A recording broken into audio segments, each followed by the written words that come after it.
Hello, fellow horror fiends, and welcome to The Horror Within Me, a podcast dedicated to the world of horror. Join us each week as our host explores a new, horrifying topic from the many realms of horror, such as film, television, and more, and returns to tell us his terrifying revelations. So sit back, relax, and get ready to face the horrors within.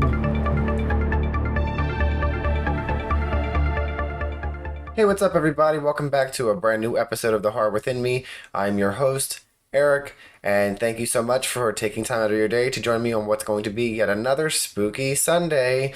And this week's episode, we are going to be discussing Friday the 13th, the 2009 remake. That's right, the remake we're going over first.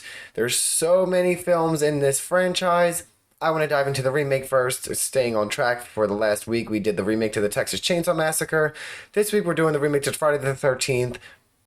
I'm excited for this one, especially because, as we all know, Friday the 13th, Jason Voorhees, staples in the horror community. They are icons, slasher icons. He ranks up there with Freddy Krueger, Michael Myers, Leatherface, Charles Lee Ray, or aka Chucky, however you want to put it, Pinhead. These are the monsters that shaped the 80s and 90s children. This is why we are the way we are today. So it is only fitting that we all discuss and keep him relevant. And there's so much that happened within the universe of Friday the 13th. I'm going to try very, very hard to touch on all the other elements very minimally and try to stay focused on the remake, because that is why we're here. And the others are not. So, before we jump into the movie and we discuss and talk about it last week, I just want to say shout out again to Jenny for being the guest of honor on The Horror Within Me. It was such a great episode. I had so much fun collaborating with you. And as I mentioned, you guys stay tuned, because if you go to the Horror Within Me website, pretty soon there will be a new page dedicated to Spooky Shakers from Jenny, inspired by our episodes and other horror content. All right, before we go any further, let's start the terror trivia. I'm trying to be spooky. Staying on theme with the episode, we're going to have a Friday the 13th trivia question. Now, for die-hard fans of the series, this should be a no-brainer. I don't want to, if you don't get this and you've been a fan of Jason, you're a liar. You have to be able to know this. But the question is, which original Friday the 13th film did Jason get his hockey mask? Now, I want to preface that the word original is in there. Again, which original Friday the 13th film did Jason get his hockey mask? And we will answer that at the end of this episode. And moving on in, I'm going to pull up my notes that I took on this episode so that we can dive right in. We'll do what we always do and start off with the synopsis. And I think something else is interesting with the synopsis here is, well, you'll hear it. Okay. Synopsis from IMDb goes as this. A group of young adults visit a boarded-up campsite named Crystal Lake, where they soon encounter the mysterious Jason Voorhees and his deadly intentions. All right. That's a synopsis for IMDb, and I understand that it's a remake from 2009 and that the first 9 films I want to go with were all in the 80s back-to-back. But let's be honest. As I mentioned already, Jason fucking Voorhees is iconic. Everybody knows who Jason is. They see a hockey mask. They don't think hockey. They don't think fucking Philadelphia Flyers goalie. They think Jason Voorhees. So the synopsis, who wrote it? I had the same thing with last week's Texas Chainsaw Massacre when they used the word chainsaw-wielding loon. I'm going to start writing my own synopsis for these movies, because I mean, we don't need to... They encounter mysterious use the word mysterious. Jason Voorhees does a lot of things. I don't know if the first thing that comes to mind would be mysterious. Murderous, Jason Voorhees. Maniacal, Jason Voorhees. Stealthy, Jason Voorhees.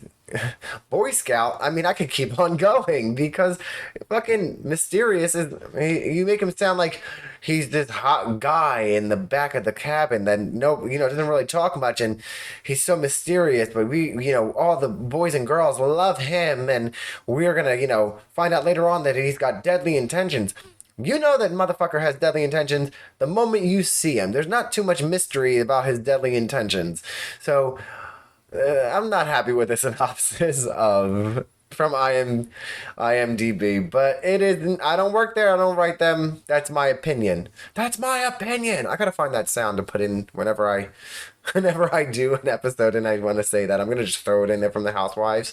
I don't remember which fucking one it was, but I think of that every time I say that's my opinion. I hear the girl screaming that in my head. So now I hope I have passed that on to you. Moving on from the IMDb site, we have director Marcus Nispel, not sure if his name is familiar because we mentioned it last week. He directed the Texas Chainsaw remake, produced by Platinum Dunes, Michael Bay, and also Sean S. Cunningham, who did the original Friday the 13th, was a producer on the remake, which was super cool. And the remake stars Jarrett Padalecki, Danielle Panabaker, Amanda Righty, and Derek Mears as Jason Voorhees. Now, Jared Padalecki, if you are into horror and television shows, you might recognize his name from the television show Supernatural, which was about 15 seasons long, I believe. I've never watched it. By the time I wanted to watch it, it was already on like season 9, and I felt desperate, like despair that I was so far behind. So now that it's wrapped up, one day I will watch the 30 years of Supernatural. But that day is not today nor tomorrow.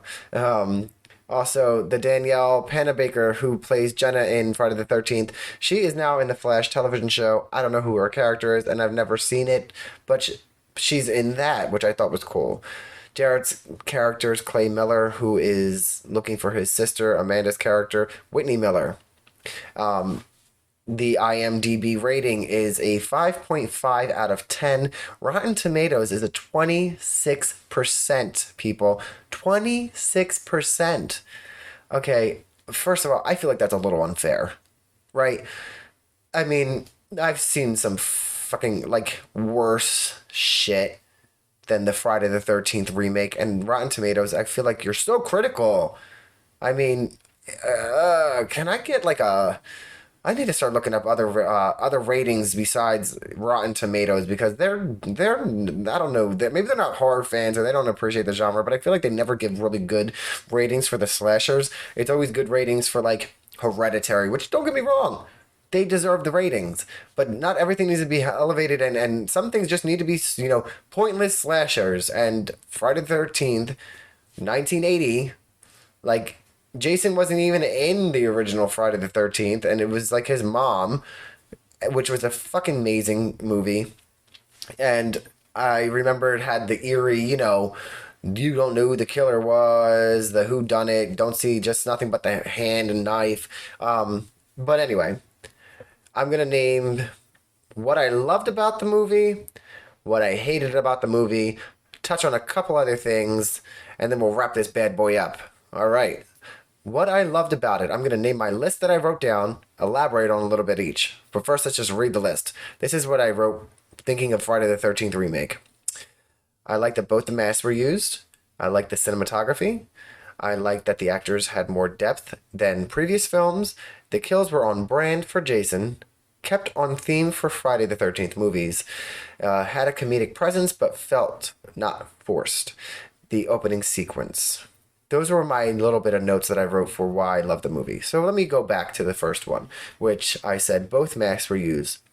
What I mean by that is, again, in the Friday the 13th universe, when Jason, he had two masks in the films. One was a sort of potato sack kind of thing with like one eye, and he had on like overalls and a plaid shirt. He was fucking, which that one terrified me. And then we have the iconic hockey mask. I like that in the remake, we first meet Jason with the iconic Sackboy mask on. I thought that was really fucking awesome that they didn't not pay tribute to that because it is relevant to the character of Jason Voorhees. I mean, it was an entire movie with him wearing that on. The cinematography was great. So what I mean by the cinematography was great is just that. I mean, the locations were great. It really gave you that camp vibe.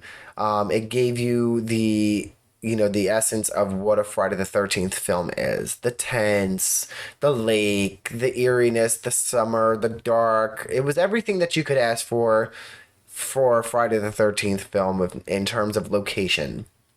What I liked about the actors having more depth than previous films. If you watch back the old Friday the 13th films, even some of the heroines were not that likable, in my opinion. And some of the characters were literally fillers that were in to be slaughtered, and you really were rooting for Jason. At some point, you start rooting for Jason in these movies and not so much the survivors, which, as a horror fan, for me, I'm always like, I love the slashers, I love the villains and the antagonists, but I also love the protagonists and the supporting characters. I want to care about these characters and I want them to either make it or even the ones that you don't want to make it. Think back to Friday the 13th 7 really quickly, with Tina, with the telekinesis. I loved fucking Tina.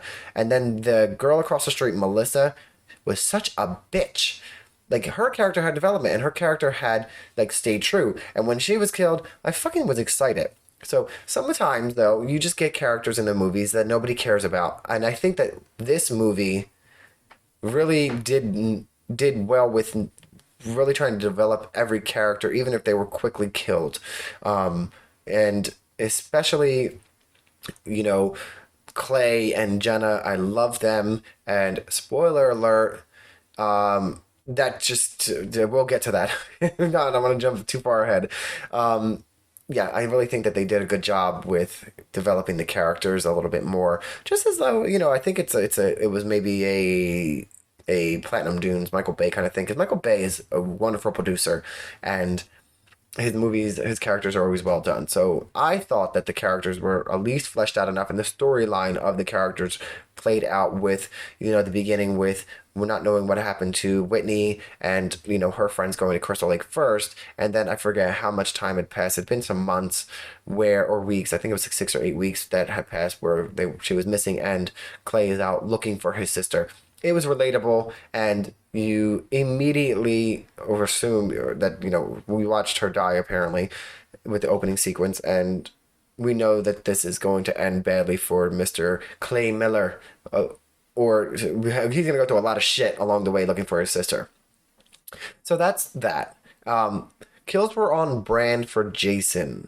Now, there's so many iconic fucking death scenes that you can think of when you think of Friday the 13th movies. Some of them were really stupid, iconic. Some of them were gruesome, iconic. Like, there's two that stand out to me from the entire franchise that I can think of right off the top of my head. First one is, I think it was Friday the 13th Part 4. They're both, I think, from Part 4. Part 4's kills were fucking so hilarious. With the girl that, like, leaves because her boyfriend's dancing with someone else and decides to go out on the floaty raft, and Jason's in the lake and then, like, stabs her through it, and her face where she's like, like, it was like, it was little, like, that iconic to me is iconic in a bad way. Like, oh my god, the acting was not fucking great. And the other one in that movie was, I don't remember his name, the Rob, I believe his name was,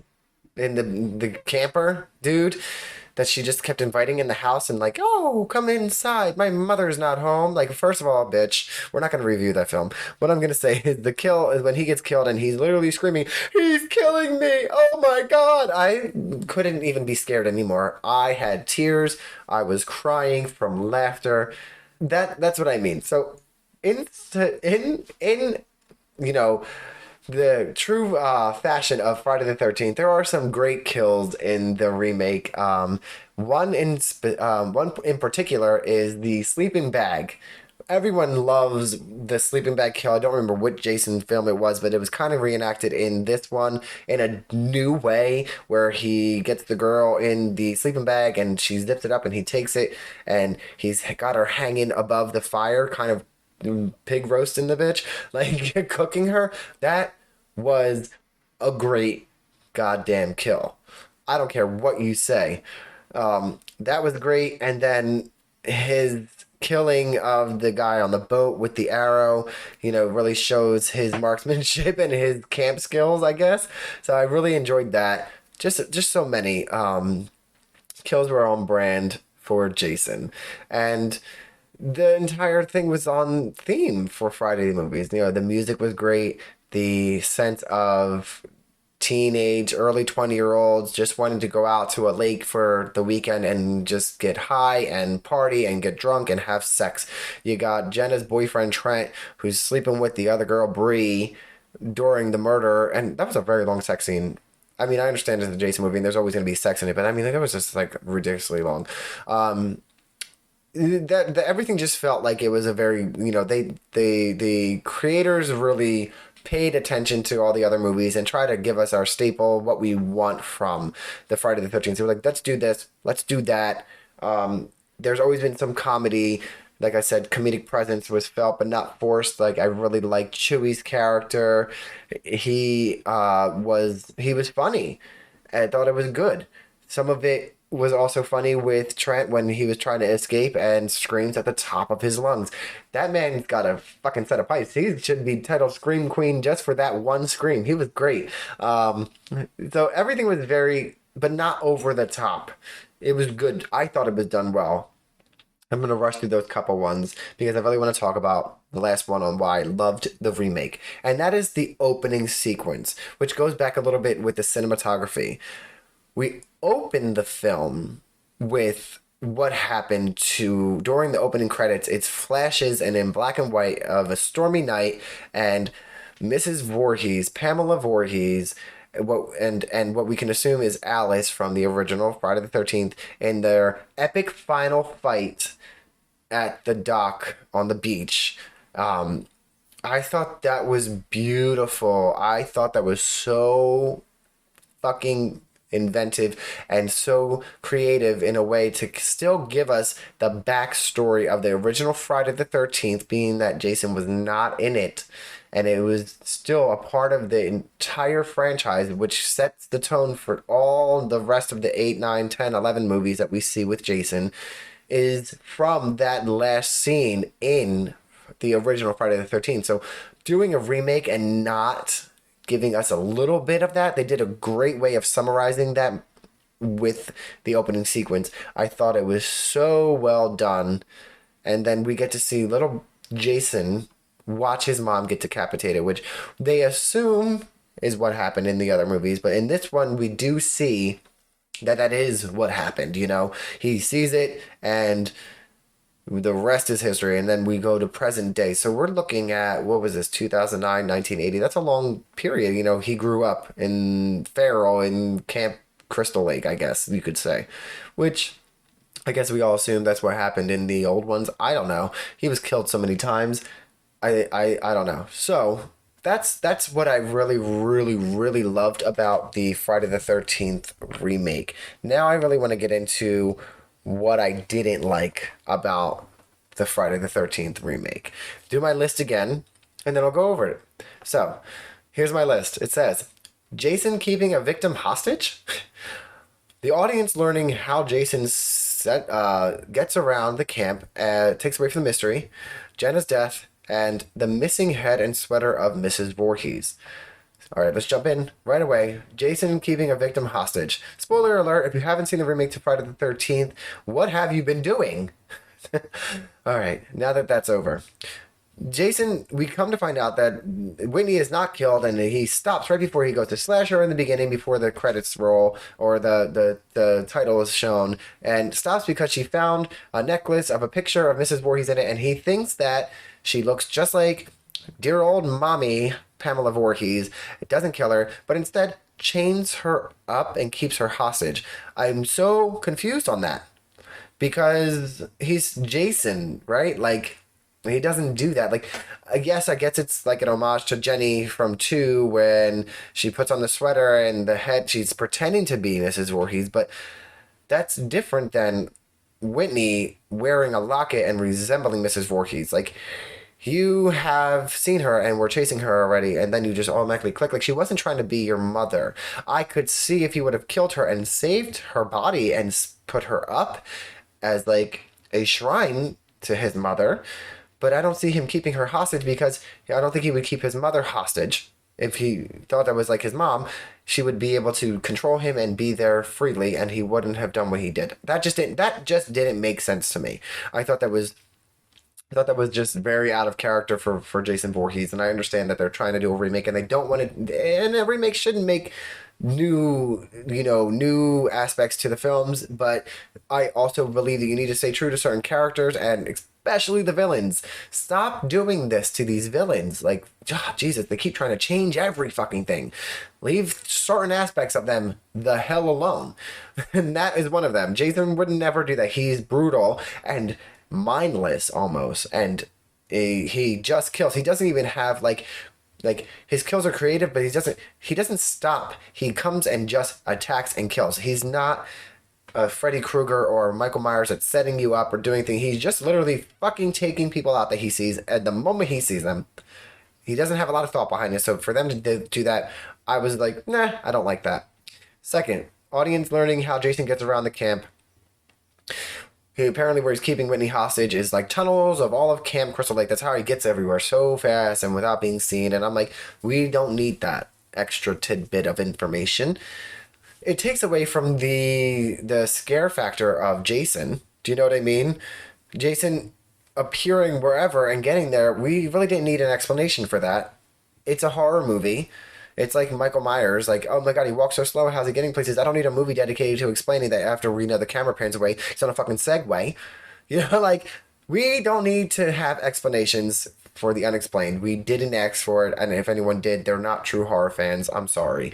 I said what I said. I don't think that we needed that, and I didn't like that part of the movie. Jenna's death, I hated it. I mean, I just hated it.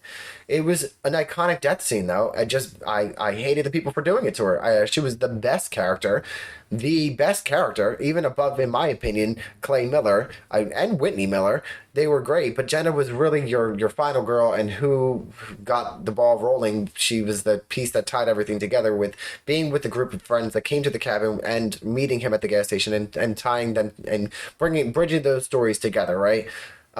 Them running through the tunnels after they free Whitney, and her being last to go through, which, fuck you, Clay. You have 2 women with you and a hockey mask, machete-wielding maniac behind you, which is the better way to describe Jason Voorhees, FYI. Going through this hole, you don't let the women first? You don't let the women go first, Clay? Shame on you. Shame on you. Anyway. We see her coming through, and then next thing you know, the machete through this chest all the way through, and we see that she is locking eyes with Clay like, you motherfucker, you couldn't let me go first, I'm dead, look, and then gets thrown out to the side, and they continue to run. That was so disappointing. It was a shock value, and I feel like I understand why they did it, because they really wanted to, like, let's create a character that you think is going to be the final girl, and we're going to love her so much, and then we're going to fucking kill her. No! We don't need that. We didn't need her to die. It would have been shocking if you fucking decapitated Clay. That would have been shocking because he's been in it. You know what I mean? But anyway, just kill him and have Whitney and Jenna be final girls. My opinion. My opinion! And last, the missing head and sweater of Mrs. Voorhees. I'm drawing a blank. I don't remember, and I didn't watch it before doing this episode for a refresh because I wanted to do everything off of what was in my poor little brain already. I don't remember seeing much of the sweater or the head in the remake, and it was very relevant, not a word, relevant. Jesus, let me get my shit together. Very relevant in the one movie, and I thought that that would have been very iconic to have added that factor and made it more of a thing than what they did. I mean, oh wait, there was a head in the cabin, right? But that's what I mean. They found the head in the cabin, but it wasn't as what it was, a shrine in the second movie. It was a fucking shrine. It wasn't that much of a shrine. I just felt like it was downplayed. It wasn't my favorite way they could have done it because we love the shack. We love the shrine of Jason delivering his victims to his mother to avenge her death. That is why Jason kills, because he watched his dear mother, who the only person he ever had in the entire world, taken away from him after he drowned but didn't drown. Like, I don't understand how he drowned, and I don't need this explained, but I don't understand how he drowned and didn't die, and then she went to go on a rampage because her son died. He had a funeral, I'm guessing, but then like came back to life and like saw her. Like, I don't know. I don't know. But anyway, that is the reasons that I hated the movie. Now, little tidbits before we move on to my rating system. Uh, Fun news that we just are receiving, and I have to get more on it and stay tuned to my other channels for information on this, but apparently the lawsuit, that long running lawsuit that has prevented between, I believe, Cunningham and Victor Miller has long been going on. That was why the Friday the 13th game that came out, which I fucking love that game. It has got so many bugs and it's so ridiculous, but it really is a great game. They had to stop making new additions and they couldn't add new stuff to the thing because of the lawsuit, shut down any further use of Friday the 13th until the lawsuit was resolved. And I've just been seeing headlines. I haven't been able to get much information, so take what I say with a grain of salt, but apparently we might be getting news very soon because the lawsuit is over that we are going to be getting a brand new Friday the 13th film. We don't know what that means. Is it a remake? Is it a reboot? Is it a prequel? Is it going to fall as a sequel to the original? Who fucking knows what's going on? We don't know what it is. We don't know if it's going to be. But we do know that something is stirring up with Friday the 13th again, and it's about goddamn time. We haven't seen a Jason since 2009. We're almost at the end of 2022. We need Jason Voorhees on screen again, especially since we're ending the Halloween movies again this October. We need a Krueger movie. We need a Jason movie. Okay, we already got a Texas Chainsaw on Netflix, so again, don't get me fucking started on that one. Ugh. We need a Jason movie and a Krueger movie. So this is fucking great news. And secondly, the reason that we need a Friday the 13th film is this one did poorly. We need one that's going to really just go back to the basics. You know what I mean? Just back to the basics of what Friday the 13th is, with maybe a little bit more darkness to it. I think that you can do so much. There was like a rumor going around that there was going to be another Jason movie after this one that was set in the snow. We don't fucking need Jason in the ski resort. Jason is at a summer camp in June. Keep him at the summer camp. Please don't fucking make it worse with your let's do this instead. Keep it simple. Make it fresh. That's my recommendation. Now on to the rating system for Friday the 13th, 2009. My rating system is going to be, if you didn't already fucking guess it, I'm shocked, hockey masks. So, for Friday the 13th, 2009, I give it a 6 out of 10 hockey masks. Let me justify my rating.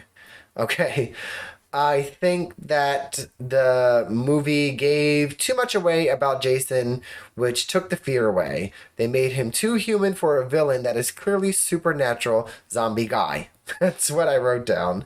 Yeah, he later in movies, that he was like brought back from the lightning rod and from the grave post, where he was a zombie. Then I guess he wasn't a zombie in the beginning, but he still was kind of like he was supernatural. Like he drowned. We don't really know what happened with him, but yeah, I think that they really tried to give answers to too much here on the movie. I think that they tried to explain away too much, and when you start to explain too much of a horror movie, you really take away the fear, especially when you throw a synopsis in there. Mysterious Jason.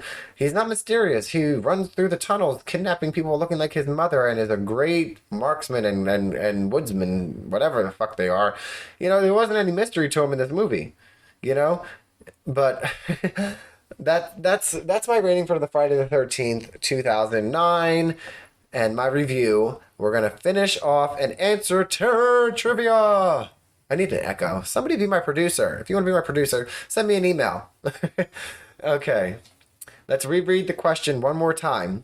Which original Friday the 13th film did Jason get his hockey mask? And if you said Friday the 13th Part 3, you're correct. That is the movie. And if you remember Friday the 13th Part 3, that is also the Friday the 13th Part 3D.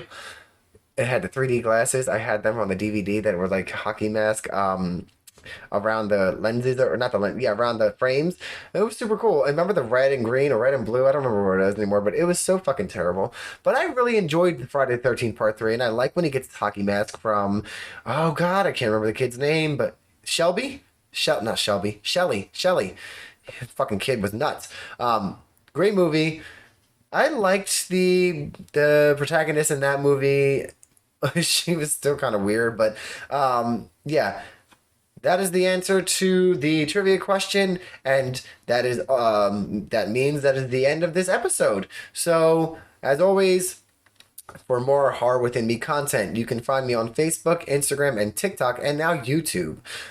And for future and current, past, whatever episodes of The Horror Within Me, it's anywhere you get your podcast, but you can get it directly from the website at thehorrorwithinme.com. So check out the website frequently for more editions as it continues to grow, and I continue to grow this amazing universe of The Horror Within Me.